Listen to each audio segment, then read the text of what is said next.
The coffee in Dr. Sarah Chen's mug had gone cold 3 hours ago, but she didn't notice. Her eyes were fixed on the screen in front of her, watching patterns of light dance across the display like fireflies in the dark. The deep space monitoring station Kepler-7 floated in the silence of space, a small metal dot orbiting Neptune, far from the noise and warmth of Earth. "Sarah, you need to see this," called out James Rivera from across the room. His voice had that tight quality that meant something unusual had happened. Sarah pushed away from her desk and floated over to his station.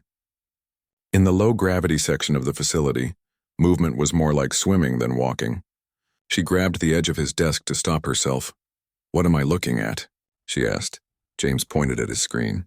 "Signal came through about 15 minutes ago. It's not like anything in our database. The structure is too complex to be natural, and the carrier wave is using quantum-entangled particles." Sarah felt her heart beat faster. Quantum entanglement for communication was still theoretical for humans. They could barely manage it in laboratory conditions, let alone use it to send messages across space. "Play it back," she said. The speakers filled with a sound that was not quite sound. It was like listening to music played on instruments that shouldn't exist. There were harmonics that made her teeth ache, and frequencies that seemed to bypass her ears entirely and speak directly to her bones. "That's not meant for human ears," Sarah whispered. "No," James agreed. "It's not meant for humans at all." Over the next 6 hours, Sarah assembled her full team. The station only housed 12 people, but among them were some of the brightest minds in xenolinguistics, quantum physics, and signal analysis. They fed the transmission into their translation AI, a system that had been trained on every language pattern humanity had ever encountered, plus thousands of theoretical alien communication structures. The AI worked through the night. Sarah watched the progress bar creep forward with agonizing slowness. At 4:47 a.m. station time, the computer beeped. "Translation complete," announced the synthetic voice. "Confidence level 73%. Sarah's hand shook slightly as she pressed the playback button. The message was simple and terrible. "This is Colony Administrator Tilith of the Varesh settlement on Epsilon Meridian. We are under attack by Devourer forces, requesting immediate military assistance from Corthran Empire under Treaty Provision 7. Biological defenses have failed. Conventional weapons ineffective. They are consuming the colony sector by sector.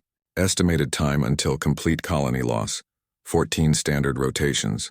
This message repeats on all Corthran emergency frequencies. Please, our children are dying." Then the message repeated. The same words, the same desperate tone over and over. Sarah felt sick. She looked around at her team. Every face showed the same horror. "How far away is this Epsilon Meridian?" asked Dr. Park, their astrophysicist. "Calculating now," James said, his fingers moving rapidly across his keyboard. "Based on the signal degradation and scatter pattern, approximately 47 light-years from Earth." "And the message?" "The quantum entanglement means it arrived instantaneously, but based on the timestamp encoded in the signal, it was sent 6 days ago. 6 days. Whatever was happening to the Varesh, it was happening right now." "We need to contact Earth Command," Sarah said. Immediately, the message went down the chain faster than anything Sarah had ever seen. From Kepler-7 to Luna Base to Geneva Command Center to the United Earth Security Council. Within 18 hours, Sarah found herself in a video conference with Admiral Marcus Way, the head of Earth's Third Fleet. Admiral Way was a tall man with gray hair and eyes that looked like they had seen too much. He sat in his office on the UES Indomitable, humanity's largest warship, and listened to the entire translated message without interrupting. When it finished, he was quiet for a long moment. "This message wasn't meant for us," he finally said. "No, sir," Sarah confirmed. "We just happened to be in its path. The signal was using a broadcast method that spreads in multiple directions. We caught the edge of it. So somewhere out there's a species called the Varesh who are dying. They sent a call for help to their allies, the Corthran Empire, and we intercepted it by accident." "That's correct, sir." Admiral Way leaned back in his chair. "Do we know anything about any of these species? The Varesh, the Corthran, these Devourers?" "Nothing, sir. This is humanity's first confirmed contact with extraterrestrial intelligence. We don't know what they look like, what they want, or what their capabilities are. And Epsilon Meridian is 47 light-years away. That would take our fastest ships. 6 weeks to reach? With our current FTL drives, yes, sir. 5 to 6 weeks depending on the spatial conditions." Another long silence. They'll be dead by then, the Admiral said quietly. If their estimate of 14 rotations is accurate, and assuming that's something like 14 of their days, they're probably already gone. Sarah wanted to argue, but she knew he was right. The mathematics of distance and time were cruel and absolute. However, Admiral Way continued, and Sarah heard something change in his voice. We have been working on an experimental drive system. Classified project. It cuts FTL travel time by 70%. We could reach Epsilon Meridian in 10 days. Sarah's breath caught. Sir, even 10 days might be too late, and respectfully, we don't know anything about the situation. The Varesh might be hostile. The Korthran might view our interference as an act of war. We don't even know if we can breathe the same air or communicate with them. All valid points. Dr. Chen, all reasons why the Security Council is currently debating whether to do anything at all. What do you think we should do, sir? Admiral Way stood up and walked to the window of his office. Beyond it, Sarah could see the curve of Mars, red and distant. My sister is a teacher, he said. Works in São Paulo. Last year, she saw a transport crash into the bay. She didn't hesitate. She jumped in and pulled out 3 people before emergency services arrived, nearly drowned doing it. When I asked her why she risked her life for strangers, you know what she said? Sarah shook her head. She said, they needed help and I was there. That was it. No complex moral calculation. No consideration of risk versus reward. Just they needed help and she was there. He turned back to face the camera. Dr. Chen, someone is dying. We have the capability to help. I think that makes the decision simple. The Security Council might not agree, sir. Admiral Way smiled, and it was not a pleasant expression. Then I suppose I'll have to act first and apologize later. Prep your data for full transmission to the fleet. I want every piece of information we have on that signal, that location, and those species. Sir, you're talking about deploying Earth's entire deep space navy on a rescue mission for aliens we've never met, who don't even know we exist. Yes, Dr. Chen, that's exactly what I'm talking about. Way out? The screen went dark. Sarah sat in the silence of her office and thought about what was about to happen. Humanity was about to announce itself to the galaxy, not with a message of peace or a demonstration of technology, but by showing up uninvited to someone else's war. She hoped they were making the right choice. 12 hours later, the Third Fleet departed from Mars orbit, carrying every warship humanity had ever built toward a world they had never seen, to save people they had never met. The transmission wasn't for humans, but they were responding anyway. The Varesh colony on Epsilon Meridian was dying in pieces. Commander Tillith stood in what remained of the command center and watched another section of the colony go dark on her display. That was the agricultural dome. 3,000 people had been sheltering there. Now there was only silence and the green dots that represented Devourer bioships, feeding. Commander, the eastern barrier has failed, reported her tactical officer, his voice hollow with exhaustion. They had been fighting for 11 days straight. They're moving toward the residential sectors. Tillith felt nothing anymore. Fear had burned itself out days ago. Now there was only the mechanical process of managing a disaster, of choosing which people would die first, so that others might live a few hours longer. Evacuate sectors 7 through 12. Move everyone to the central shelter. Seal the commander. The communications officer's voice cracked with something Tillith hadn't heard in days. Surprise. We have multiple FTL signatures incoming. It's the Korthran. They actually came. Tillith's hearts began beating faster. She had sent the distress signal knowing that help would likely arrive too late, that the Korthran military moved slowly, bound by committees and protocols. But perhaps somehow they had hurried. How many ships? She demanded. 12 capital ships, 18 cruisers, multiple support craft. Wait. The officer's antennae twitched in confusion. Commander, these signatures don't match Korthran profiles. The engine harmonics are all wrong. On the main display, ships began dropping out of FTL. Tillith stared at them. They were blocky and angular, where Korthran ships were smooth and curved. They looked primitive, like someone had taken metal boxes and stuck engines on them, but there were so many of them, and they moved with obvious purpose and coordination. Incoming transmission, the communications officer said. They're broadcasting on our frequency, but the language is unknown. Running it through translation protocols now. Static filled the command center, then a voice emerged. It was strange, speaking in tones Tillith's people didn't naturally use.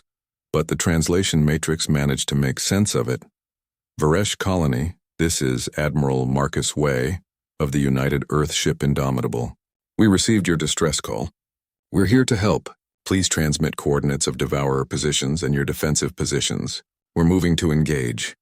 Tillith's mind refused to process the words for a moment. United Earth?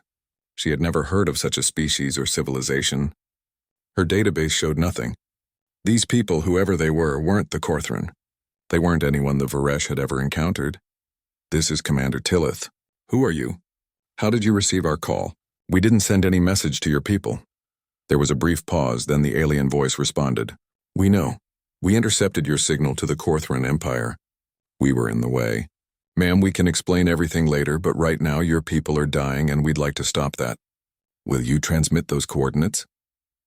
Tillith looked at her tactical officer. He looked back at her with all four eyes wide. This made no sense. No species responded to distress calls not meant for them. The risk was too high. The cost too great. Even the Corthran, who were bound by treaty, had apparently decided the Varesh weren't worth saving. But these humans, these unknown aliens, had come anyway. Transmit all tactical data, Tillith ordered. Everything we have on the Devourers and their positions. Yes, Commander. On the display, the human ships moved into formation.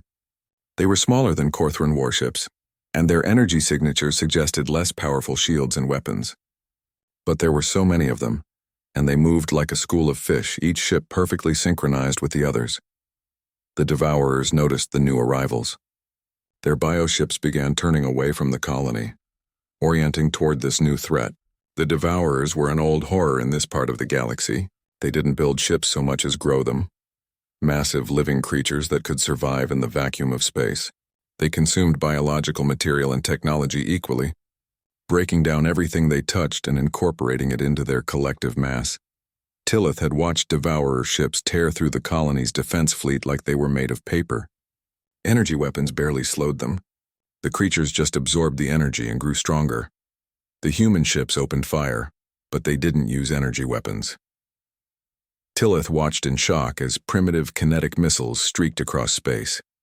They weren't even guided by sophisticated targeting systems. Some of them seemed to be nothing more than chunks of metal accelerated to incredible speeds. Others were recognizable even to her. Nuclear weapons, the kind that civilized species stopped using millennia ago because they were too dirty, too unpredictable, too destructive. The first wave of missiles hit a Devourer bioship dead center. The nuclear explosions lit up space like new stars being born. The bioship's organic armor, which had shrugged off energy beams, simply vaporized. The creature screamed across all frequencies and broke apart. By the ancestors, whispered the tactical officer. The human fleet didn't slow down. They poured fire into the Devourer swarm. More nuclear weapons. Kinetic kill vehicles moving at a significant fraction of light speed. Swarms of small automated drones that attached themselves to the bioships and detonated. Some of the human ships even seemed to be firing solid metal projectiles. Like ancient chemical cannons scaled up to ship size, it was brutal, inelegant, wasteful, and absolutely devastating.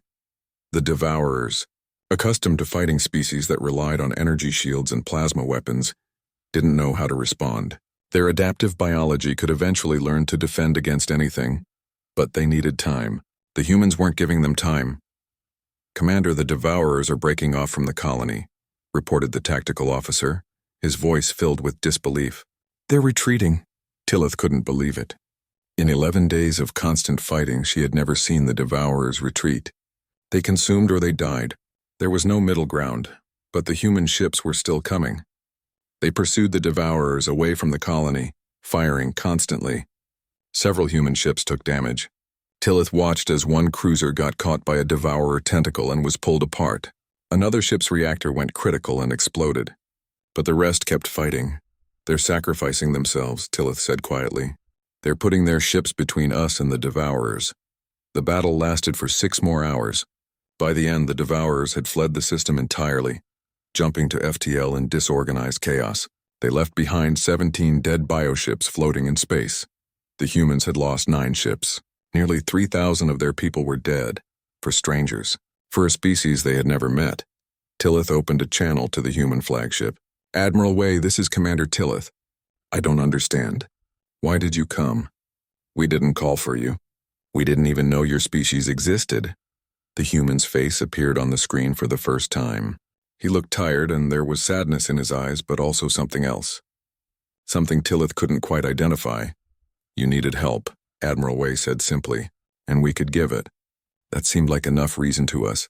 But your people died. Your ships are damaged. You risked everything for us, yet why? Admiral Way was quiet for a moment. Because someone has to. If we wait for perfect conditions, for guaranteed safety, for formal invitations, people die while we're waiting. We heard you calling for help. We chose to respond. It's as simple as that. Tillith felt something shift in her understanding of the galaxy. She had lived for 80 cycles. She had met 17 different species. She had studied xenopsychology and cultural dynamics.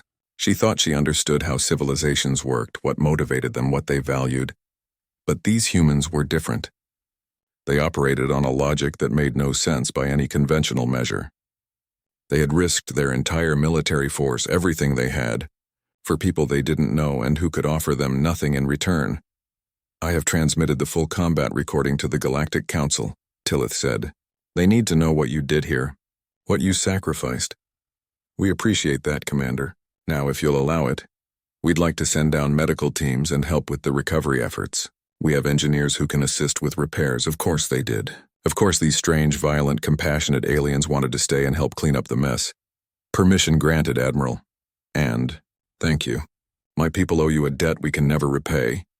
No debt, Admiral Way said, and he smiled for the first time. It was a sad smile. The smile of someone who had paid a price and accepted it. Just pay it forward someday. Help someone else when they need it. The transmission ended. Tillith stood in her command center and looked out at the human ships floating in space above her colony. They looked crude and simple and absolutely beautiful. The transmission wasn't for humans, but humanity had been exactly who the Varesh needed. The Galactic Council chamber on Throne Prime was built to impress. The ceiling stretched up into darkness dotted with lights representing every member world. The floor was polished stone that reflected those lights like a mirror. Representatives from 43 species sat in their designated sections, each one positioned according to ancient protocols that governed who could sit where and why. Today, the chamber was in chaos. This is unacceptable. Ambassador Kravik of the Korthran Empire slammed 3 of his hands on the podium. His scales had turned the deep red that indicated extreme agitation. An unknown species interferes in a military situation without authorization, without even announcing their existence to the Council, and we're supposed to simply accept this. Ambassador Way stood calmly at the human delegation's temporary position, off to the side where petitioners and non-members were placed. She looked small compared to most of the other representatives. Humans, it turned out, were among the smaller species in the galaxy, but she stood straight and met Kravik's anger with steady eyes. The Varesh colony sent a distress call, she said, her voice carried throughout the chamber by the translation matrix. We responded. I'm not sure what's unacceptable about that. You violated the Prime Exclusion Doctrine, said Speaker Venth, the Tyrillian who chaired the council. Her voice was calm, almost gentle, which made the words more cutting. You interfered in a conflict without invitation, without authority, and without any understanding of the political situation.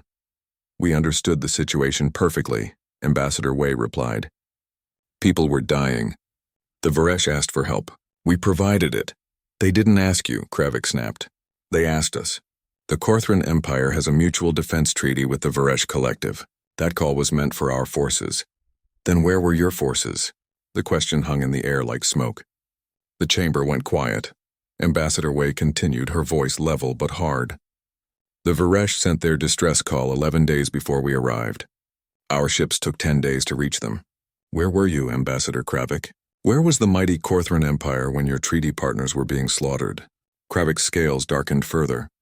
The Korthran military was engaged in strategic positioning. The Devourer threat is widespread. We cannot respond to every incident immediately. Command decisions must be made about resource allocation.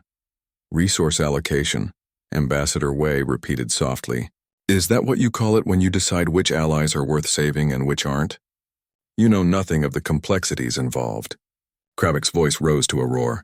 The Devourer swarm was attacking along 6 different fronts. The Varesh colony was a minor settlement, Valuable, yes, but not strategically critical. We made the calculation that their lives weren't worth the expense, Ambassador Wei finished. You decided they were acceptable losses. Speaker Venth tapped her staff on the floor, calling for order. Ambassador Wei, you must understand that the Galactic Council operates on principles established over thousands of cycles. One of those principles is that species do not interfere in situations that do not concern them. This prevents conflicts from escalating, prevents misunderstandings, prevents chaos. With respect, Speaker, preventing chaos shouldn't mean allowing genocide. A ripple of reaction moved through the chamber. Several representatives began speaking at once. The translator matrix struggled to keep up, creating a wash of overlapping voices. Tillith, the Varesh commander who had traveled to Throne Prime specifically for this session, stood up in the observers section. I would like to speak, the chamber quieted. Survivors of the Epsilon Meridian colony had been arriving at Council Worlds for the past 3 days, and their testimony had been shaking the foundation of several long-held assumptions. Please proceed. Commander, Speaker Venth said. Tillith walked to the center of the floor. She still looked exhausted, her carapace dull, her movements slow. I have been a colony administrator for 20 cycles. I have worked with the Galactic Council, with the Corthran Empire, with merchants and diplomats and soldiers. I thought I understood how the galaxy worked. She turned to look directly at Kravik. When the Devourers came, I sent the distress call because it was protocol. I expected help because we had a treaty, but I also knew deep in my hearts that help might not come. Treaties are subject to interpretation. Strategic considerations always matter more than individual lives. This is the way things are. Tillith's voice grew stronger. Then the humans came. They had no treaty with us. They had no strategic interest in our colony. They didn't even know we existed until they heard us screaming for help. And they came anyway. They spent the lives of 3,000 of their people to save 60,000 of mine. She walked toward the human delegation. Do you know what Admiral Wei said when I asked him why? He said because you needed help and we could give it. That was the entire explanation. No political calculation. No strategic benefit. Just we could help, so we did. Commander Tillith, Speaker Venth said gently, we understand your gratitude. But you must see that allowing species to simply appear and interfere in conflicts creates dangerous precedents. What if the humans had made the situation worse? What if they had attacked the wrong side? What if their actions had escalated the Devourer response? What if they hadn't come at all? Tillith countered. Then this would be a memorial service, not a hearing. Every person in my colony would be dead, consumed by the Devourers. Instead, we are alive. Our children are alive. Because one species decided that saving lives was more important than following protocols. Ambassador Wei spoke up again. We acknowledge that we violated your exclusion doctrine. We didn't know it existed. Earth has been developing FTL technology in isolation for the past century. We've been listening to signals from the stars, but we've never made contact before. When we heard the Varesh distress call, we didn't think about galactic politics. We thought about the fact that people were dying and we might be able to help. Ignorance of the law is not an excuse, Kravik said. But his voice had lost some of its force. Perhaps not, Ambassador Wei agreed. But I would rather beg forgiveness for saving lives than ask permission while people die. Speaker Venth was quiet for a long moment. The lights in the ceiling seemed to dim slightly. Or perhaps it was just that the chamber had grown very still. The council must deliberate, she finally said. Ambassador Wei, you and your delegation will remain on Throne Prime until we reach a decision. You are not prisoners, but you are also not free to leave. We understand, Speaker. The session ended. As the various ambassadors filed out, several of them stopped to speak with Ambassador Wei. Some were hostile. Some were curious. A few, like the Siltharian trade minister, looked at her with something that might have been respect. That evening, Ambassador Wei stood on the balcony of her assigned quarters, looking out over the city of Throne Prime. It was beautiful in an alien way, with towers that twisted like living things and streets that flowed like rivers. Her brother Marcus called on the quantum link. His face appeared as a small hologram above her wrist communicator. How did it go? He asked. About as well as expected. They're angry, confused, and some of them are grateful. The Corthran are embarrassed that we made them look bad. The council is worried about precedent. Are they going to arrest us? I don't think so. But they might try to restrict our movements, limit our contact with other species. They're afraid of us, Marcus. Not because we're strong, but because we don't follow their rules. Admiral Way smiled grimly. We don't even know their rules. That might be the problem. Every species up here has been part of the galactic community for thousands of years. They all know how things work, what's acceptable, what isn't. Then we show up and just do things. We help people without calculating the cost. We risk our lives for strangers. It terrifies them. Good, Marcus said. Maybe they need to be terrified. Maybe they've gotten too comfortable with letting people die because it's strategically convenient. Ambassador Way sighed. The speaker said something today that stuck with me. She asked what would happen if we'd made things worse. What if we'd escalated the conflict? What if we'd attacked the wrong side? But we didn't. But we could have. We had no context, no understanding of the situation. We just heard someone screaming and we ran toward the sound. She paused. That's either incredibly brave or incredibly stupid. Maybe it's both, Marcus said. But sister, I've been reading the reports from the other species. Do you know how many distress calls go unanswered every year in this galaxy? Hundreds, thousands maybe. Because responding isn't strategically optimal. Because saving lives doesn't generate profit. Because helping strangers doesn't advance political interests. I know. So maybe humanity's greatest strength is also our greatest weakness. We care too much. We help too much. We sacrifice too much. But you know what? I'd rather be the species that cares too much than the species that calculates whether lives are worth saving. Ambassador Way smiled. When did you become a philosopher? I had a lot of time to think during the flight back from Epsilon Meridian. We lost good people there. Young people with families and dreams. They died for aliens they never met. I needed to believe that meant something. It did. It does. They talked for a few more minutes about logistics and politics and family back on Earth. The listening post on Titan picked up the second distress call 3 months after the Epsilon Meridian incident. Lieutenant Chen Park almost missed it. She was reviewing routine stellar mapping data when her computer flagged an anomalous quantum signature passing through the Sol system. The pattern was similar to the Varesh transmission but with different harmonic structures. Captain, I think we have another one, she called out. Captain Morrison came over immediately. After what happened with the Varesh, every unexplained signal was treated as potentially critical. The translation AI worked faster this time. They had improved it after the first incident, training it on the Varesh language and the few other alien linguistic patterns they had managed to gather from the Galactic Council's initial communications. This is Mining Station Keldros 9 to Siltharian Corporate. Headquarters, emergency asteroid 447 Alpha has suffered catastrophic structural failure. Main shaft collapsed. 73 workers trapped 3 kilometers below surface. Oxygen sufficient for 18 hours. Automated rescue systems non-functional. Request immediate emergency retrieval. Repeat, this is an emergency. Captain Morrison read the translation 3 times. How far? 32 light years. The Celtech system. Recommendations? Lieutenant Park pulled up what little data they had on the Siltharians. Insectoid species. Silicon-based biology. Corporate structure society. Everything owned and operated by massive family corporations. This message is going to corporate headquarters, not a military or government body. So it's not our concern? Park looked uncomfortable. Earth Command's official position after the council hearing is that we should not respond to distress calls unless specifically invited. The Galactic Council is still deciding our status. Getting involved again could make things worse.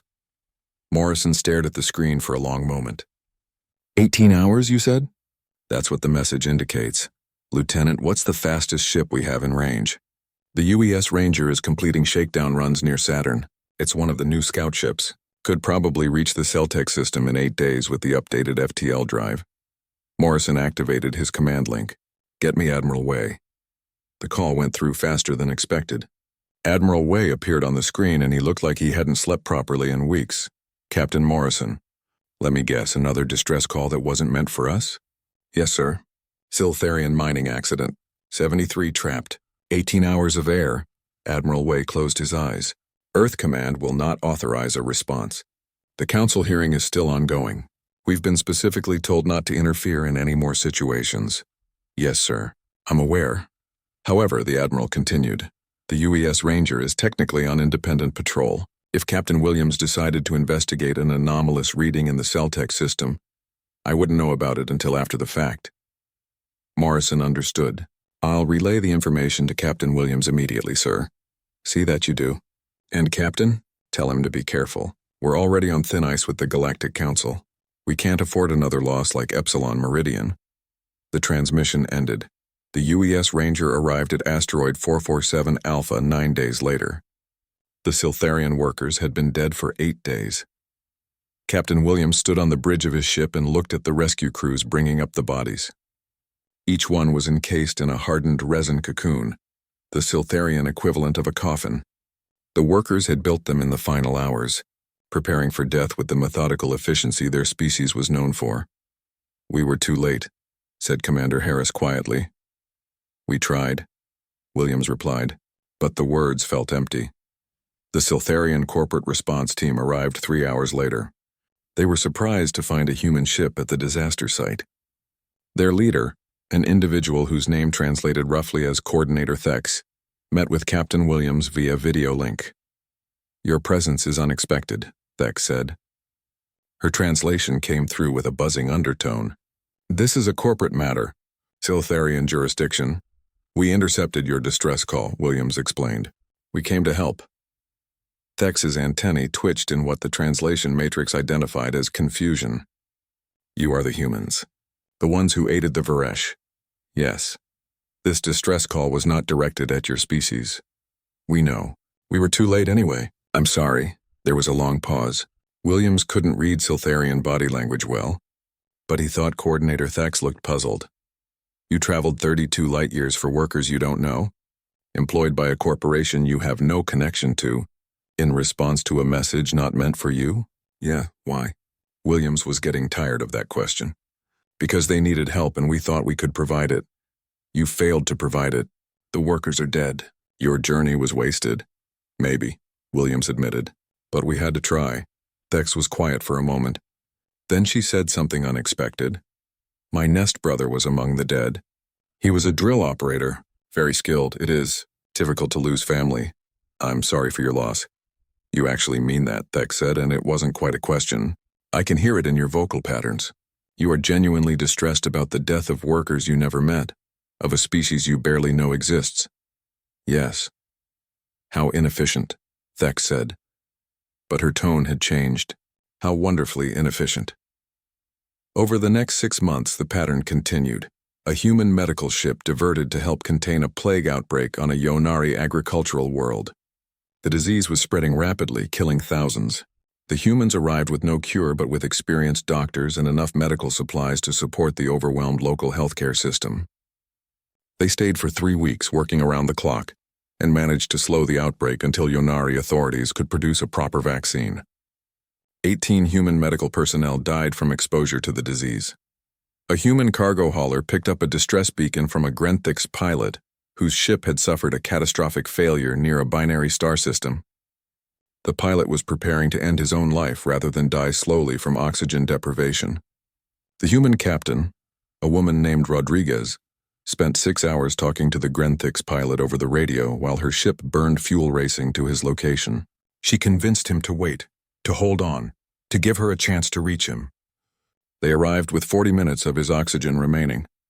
A human survey team discovered a derelict station in unclaimed space. Inside, they found the bodies of what appeared to be criminals or refugees, species they didn't recognize, people who had been running from something and hadn't made it. The humans could have simply reported the finding and moved on. Instead, they spent a week identifying the dead through what records remained, then tracked down their families across 3 different civilizations to inform them of what had happened. They asked for nothing in return. The reports started filtering back to the Galactic Council. Each incident was small. Individually, they meant little, but together they painted a picture. In the council chambers, Speaker Venth met with her senior advisors. The humans have responded to 14 separate distress calls in the past 6 months, reported her chief intelligence officer, a Tyrillian named Kess. Only 3 of those calls were addressed to species with whom humans have any kind of relationship. The rest were intercepted communications, emergency beacons, or overheard civilian transmissions. Have they interfered in any military conflicts? Venth asked. No, Speaker. They seem to have learned from the Epsilon Meridian incident. They're limiting their responses to disasters, accidents, medical emergencies, and humanitarian situations. Humanitarian, Venth repeated. That's their word, yes? Yes, Speaker. It means relating to the welfare of people. Interestingly, they apply the term broadly. They use it for Varesh, Siltharians, Yonari, Grenthics, all species equally. Another advisor, a Corthran military analyst, spoke up. The psychological profiles are concerning, Speaker. The humans display what our xenopsychologists are calling extreme altruistic tendencies. They will sacrifice significant resources, including their own lives, for individuals outside their social group. That's hardly unprecedented, Venth said. Many species show altruistic behavior. Within their own populations, yes, or toward species they have genetic or cultural ties with.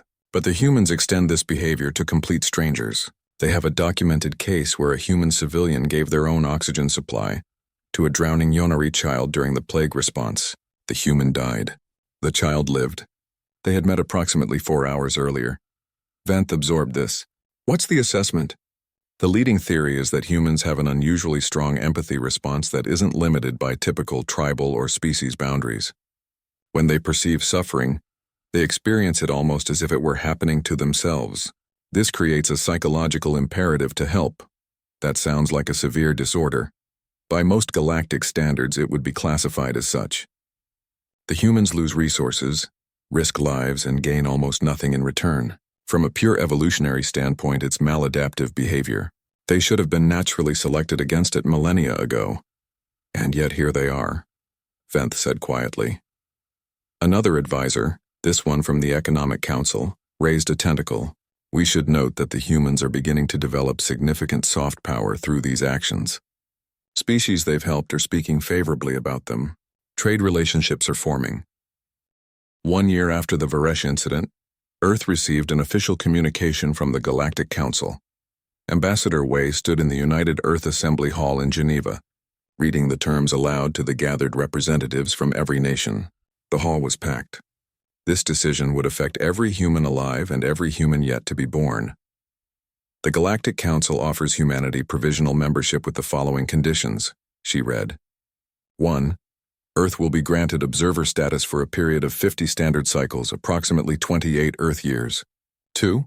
Human ships must register all FTL travel with Council monitoring stations. 3. Humans may not respond to distress calls unless specifically authorized by the species in question or by Council emergency protocols. 4.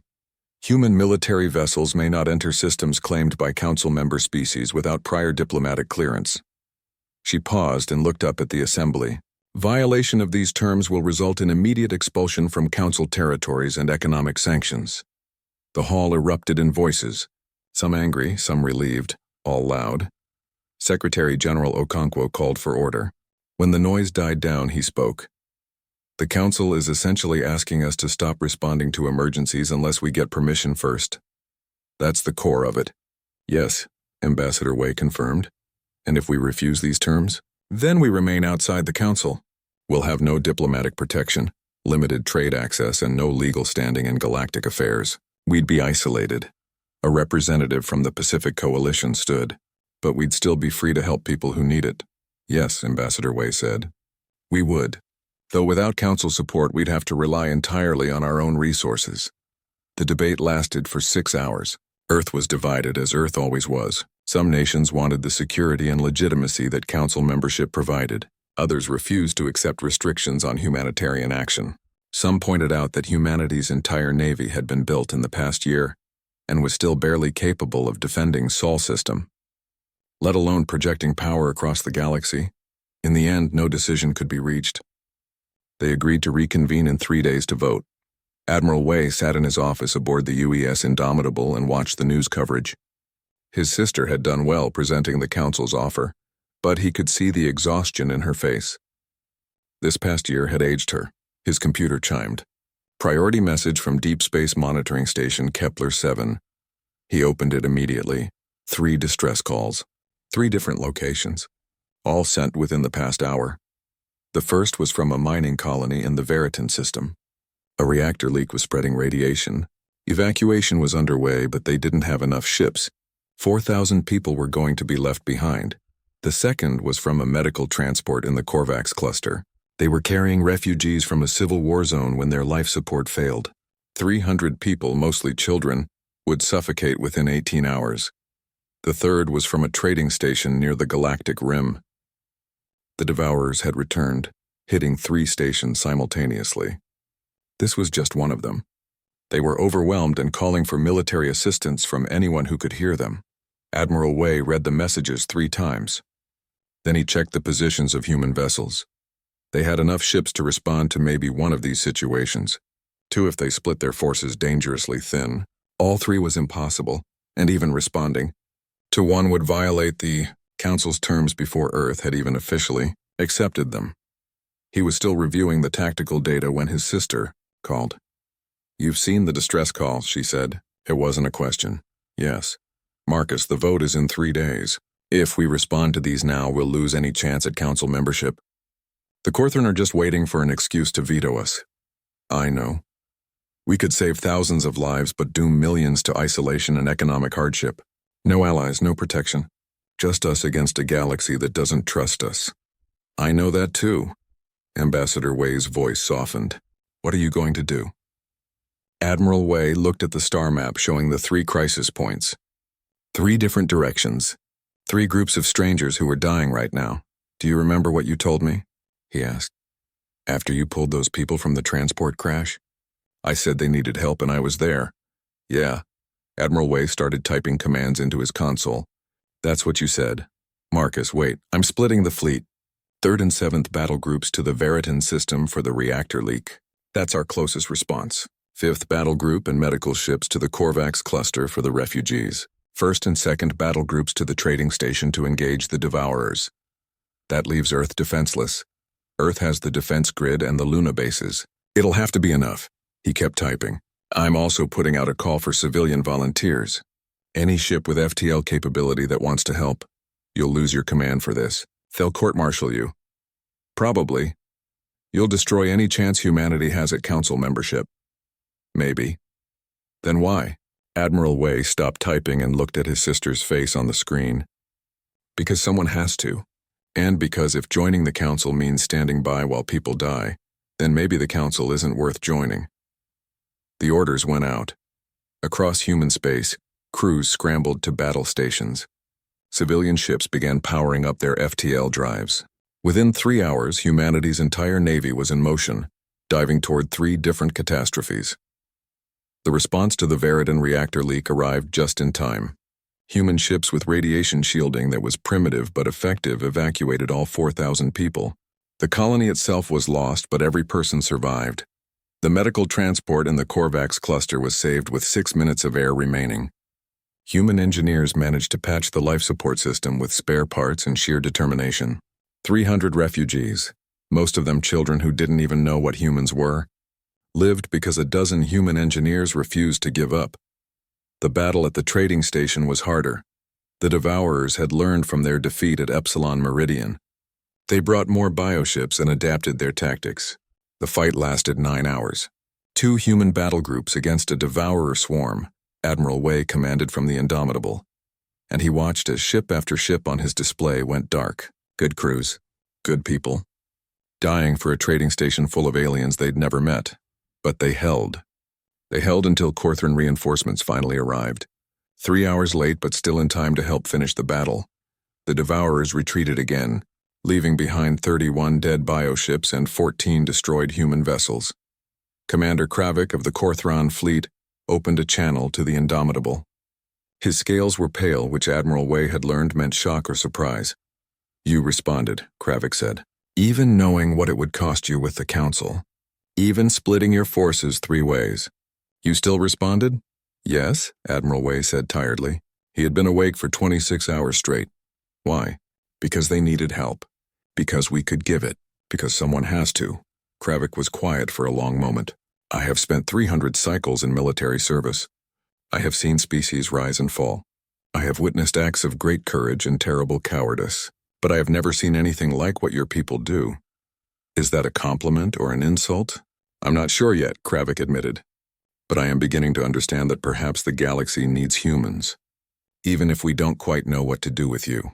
The transmission ended. 3 days later, The Galactic Council convened an emergency session. The vote on humanity's membership had been scheduled, but the situation had changed. Speaker Venth stood before the assembly. The humans have once again responded to distress calls not meant for them.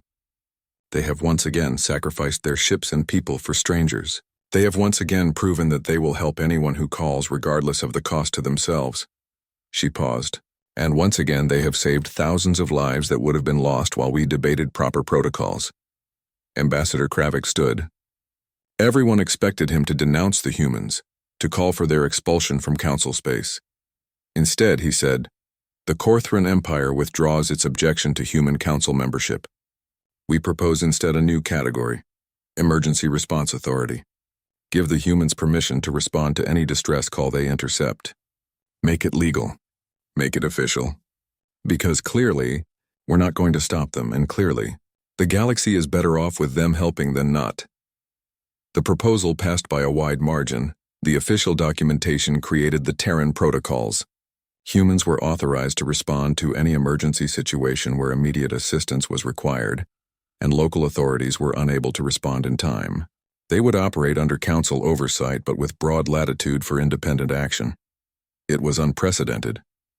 It was controversial. It worked.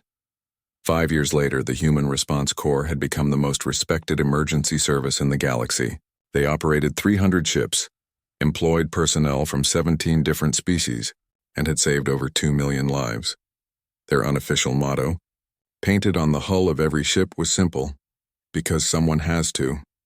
Commander Tillith, now serving as the liaison between the Varesh Collective and the Human Response Corps, stood on the observation deck of the new headquarters station orbiting Earth.